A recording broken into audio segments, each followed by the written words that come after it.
Hi friends, ಎಲ್ಲರಿಗೂ ನಮಸ್ಕಾರ. Welcome to my channel Shalini Kaipaka. ನಾನು ಇವತ್ತಿನ ದಿನ ಇನ್ಸ್ಟೆಂಟಾಗಿ 5 ನಿಮಿಷದಲ್ಲಿ ಪುಳಿಯೋಗರೆನ ಹೇಗೆ ಮಾಡೋದು ಅಂತ ತೋರಿಸ್ತಾ ಇದ್ದೀನಿ. ಟೇಸ್ಟ್ ಮಾತ್ರ ತುಂಬಾ ಚೆನ್ನಾಗಿರುತ್ತೆ. ಇದೇ ರೀತಿ ನೀವು ಒಂದ್ಸಲ ಟ್ರೈ ಮಾಡಿ ಟೇಸ್ಟ್ ಹೇಗೆ ಬಂತು ಅಂತ ಕಮೆಂಟ್ ಮಾಡೋದನ್ನು ಮರಿಬೇಡಿ. ಇದೇ ರೀತಿ ಈಸಿ ಆ್ಯಂಡ್ ಕ್ವಿಕ್ ರೆಸಿಪೀಸ್ಗೋಸ್ಕರ ಶಾಲಿನಿ ಕೈಪಾಕ ಯೂಟ್ಯೂಬ್ ಚಾನಲ್ನ ಸಬ್ಸ್ಕ್ರೈಬ್ ಮಾಡ್ಕೊಳ್ಳೋದನ್ನು ಮರಿಬೇಡಿ.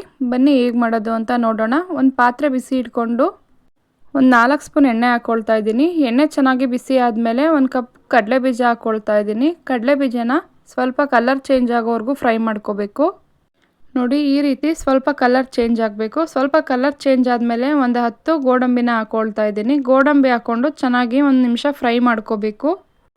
ಗೋಡಂಬಿ ಮತ್ತು ಕಡಲೆಬೀಜ ಎರಡು ಕಲರ್ ಈ ರೀತಿ ಚೇಂಜ್ ಆದಮೇಲೆ ಸಪ್ರೇಟಾಗಿ ಒಂದು ಪ್ಲೇಟ್ಗೆ ಎತ್ತಿಟ್ಕೊಳ್ತಾ ಇದ್ದೀನಿ. ಇವಾಗ ಸಪ್ರೇಟಾಗಿ ಎತ್ತಿಟ್ಕೊಂಡಾದಮೇಲೆ ಅದೇ ಪಾತ್ರೆಗೆ ಇನ್ನೊಂದು ಸ್ವಲ್ಪ ಬೇಕು ಅಂದರೆ ಎಣ್ಣೆ ಸೇರಿಸ್ಕೊಂಡು ಒಂದು 2 ಸ್ಪೂನಷ್ಟು ಕಡಲೆಬೇಳೆ ಹಾಕ್ಕೊಳ್ತಾ ಇದ್ದೀನಿ. ಕಡಲೆಬೇಳೆನೂ ಅಷ್ಟೇ 1 ನಿಮಿಷ ಮೀಡಿಯಮ್ ಫ್ಲೇಮಲ್ಲಿ ಜಸ್ಟ್ ಈ ರೀತಿ ಕಲರ್ ಚೇಂಜ್ ಆಗೋವರೆಗೂ ಫ್ರೈ ಮಾಡ್ಕೋಬೇಕು. ಅದಾದಮೇಲೆ 1 ಸ್ಪೂನು ಉದ್ದಿನಬೇಳೆ ಹಾಕ್ಕೊಳ್ತಾ ಇದ್ದೀನಿ. ಉದ್ದಿನಬೇಳೆ ಹಾಕ್ಕೊಂಡು ಉದ್ದಿನಬೇಳೆನೂ ಅಷ್ಟೇ ಕಲರ್ ಚೇಂಜ್ ಆಗೋವರೆಗೂ 1 ನಿಮಿಷ ಫ್ರೈ ಮಾಡಿಕೊಂಡು 1 ಗಡ್ಡೆ ಬೆಳ್ಳುಳ್ಳಿನ ಸಿಪ್ಪೆ ತೆಗೆದು ಜಜ್ಜಿ ಹಾಕ್ಕೊಳ್ತಾ ಇದ್ದೀನಿ. 4ರಿಂದ 5 ಒಣಮೆಣಸಿನ್ಕಾಯಿನ ಒಗ್ಗರಣೆಗೆ ಹಾಕ್ಕೊಳ್ತಾ ಇದ್ದೀನಿ. ಇದಿಷ್ಟನ್ನು ಹಾಕ್ಕೊಂಡು ಚೆನ್ನಾಗಿ ಒಂದು ಸಲ ಫ್ರೈ ಮಾಡ್ಕೋಬೇಕು. ಜಸ್ಟ್ ಬೆಳ್ಳುಳ್ಳಿ ಹಸಿ ವಾಸನೆ ಹೋಗೋವರೆಗೂ ಫ್ರೈ ಮಾಡ್ಕೊಂಡಾದಮೇಲೆ ಸ್ವಲ್ಪ ಹಿಂಗನ್ನು ಹಾಕ್ಕೊಳ್ತಾ ಇದ್ದೀನಿ. ಹಿಂಗೆ ಹಾಕ್ಕೊಂಡು ರುಚಿಗೆ ತಕ್ಕಷ್ಟು ಉಪ್ಪು, 1-2 ಕಡ್ಡಿಯಷ್ಟು ಕರಿಬೇವಿನ ಎಲೆ ಹಾಕ್ಕೊಂಡು ಚೆನ್ನಾಗಿ ಒಂದು ಸಲ ಒಗ್ಗರಣೆಯಲ್ಲಿ ಫ್ರೈ ಮಾಡ್ಕೋಬೇಕು. ಮೀಡಿಯಮ್ ಫ್ಲೇಮ್ ಇಟ್ಕೊಂಡು ಫ್ರೈ ಮಾಡ್ಕೋಬೇಕು, ಇಲ್ಲಾಂದರೆ ಬೇಳೆ ಎಲ್ಲ ಸೀದೋಗ್ಬಿಡುತ್ತೆ. ಇವಾಗ ಚೆನ್ನಾಗಿ ಒಗ್ಗರಣೆಯಲ್ಲಿ ಎಲ್ಲ ಫ್ರೈ ಆದಮೇಲೆ ಈ ರೀತಿ 1 ಬೌಲ್ ಹುಣಸೆಹಣ್ಣಿನ ರಸನ ಹಾಕ್ಕೊಳ್ತಾ ಇದ್ದೀನಿ. ನೀವು ಎಷ್ಟು ಕ್ವಾಂಟಿಟಿನ ಮಾಡ್ತೀರಾ ಅದ್ರ ಮೇಲೆ ನೋಡಿಕೊಂಡು ಹಾಕ್ಕೊಳ್ಳಿ.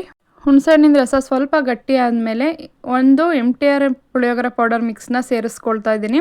ನೀವು ಕ್ವಾಂಟಿಟಿ ಜಾಸ್ತಿ ಮಾಡ್ಕೊಳ್ತೀನಿ ಅಂತಂದರೆ ಸ್ವಲ್ಪ ಹುಣಸೆಹಣ್ಣಿನ ರಸ ಕ್ವಾಂಟಿಟಿ ಜಾಸ್ತಿ ಮಾಡಿಕೊಂಡು ಪೌಡರ್ನ ಸೇರಿಸ್ಕೋಬೋದು. ಈ ರೀತಿ ಪೌಡರ್ ಹಾಕ್ಕೊಂಡು ಚೆನ್ನಾಗಿ ಒಂದು ಸಲ ಮೀಡಿಯಮ್ ಫ್ಲೇಮಲ್ಲಿ ಮಿಕ್ಸ್ ಮಾಡ್ಕೋಬೇಕು. ಸ್ವಲ್ಪ ಬೇಕು ಅಂತ ಅಂದರೆ ಬೆಲ್ಲನ ಸೇರಿಸ್ಕೋಬೇಕು. ಬೆಲ್ಲ ಹಾಕಿದ್ರೆ ಟೇಸ್ಟು ಚೆನ್ನಾಗಿರುತ್ತೆ. ಸ್ವಲ್ಪ ಚಿಲ್ಲಿ ಪೌಡರ್ನ ಸೇರಿಸ್ಕೊಳ್ತಾ ಇದ್ದೀನಿ. 1/4 ಟೀ ಸ್ಪೂನಷ್ಟು ಚಿಲ್ಲಿ ಪೌಡರ್ನ ಸೇರಿಸ್ಕೊಂಡು ಚೆನ್ನಾಗಿ ಒಂದು ಸಲ ಮಿಕ್ಸ್ ಮಾಡ್ಕೊಳ್ತಾ ಇದ್ದೀನಿ. ನೋಡಿ, ಇವಾಗ ಹುಣಸೆಹಣ್ಣಿನ ರಸದ್ದು ನೀರಿನ ಅಂಶ ಎಲ್ಲ ಡ್ರೈ ಆಗಿ ಸುತ್ತ ಎಣ್ಣೆ ಬಿಡ್ತಾ ಇದೆ.